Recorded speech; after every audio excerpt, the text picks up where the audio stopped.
Tumepokea simu nyingi kutoka kwa waandishi wa habari na wananchi wakiulizia hali ya usalama hadi sasa ikoje. Jeshi la Polisi Tanzania lingependa kuwafahamisha Watanzania na wageni waliopo nchini kuwa hali ya usalama nchini ni shwari. Pamoja na kwamba leo tarehe 7 mwezi wa 7 2026 ni sikukuu ya Sabasaba na watu wako kwenye mapumziko, lakini wengine wanaendelea na shughuli zao za kiuchumi na kijamii. Tunaendelea kuhakikishia wananchi kwamba kwa ushirikiano na vyombo vingine vya ulinzi na usalama tutaendelea kuimarisha ulinzi na usalama wakati wote.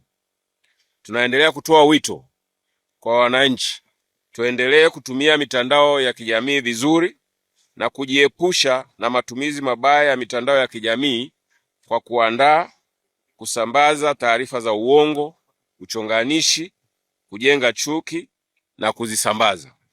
Pia tujiepushe na kusambaza taarifa unazotumiwa kupitia mitandao ambazo hazijathibitishwa na mamlaka husika, kwani kwa kufanya hivyo kwa pamoja ni makosa ya jinai kwa mujibu wa sheria ya makosa ya mtandao ya mwaka 2015 kifungu cha 16 na sheria nyingine za nchi.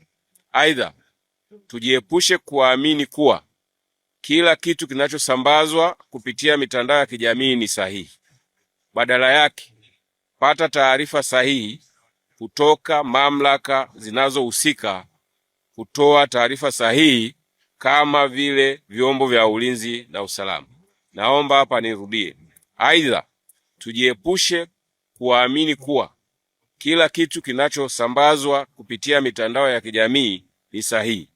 Badala yake, pata taarifa sahihi kutoka mamlaka zinazohusika na kutoa taarifa sahihi kama vile vyombo vya ulinzi na usalama.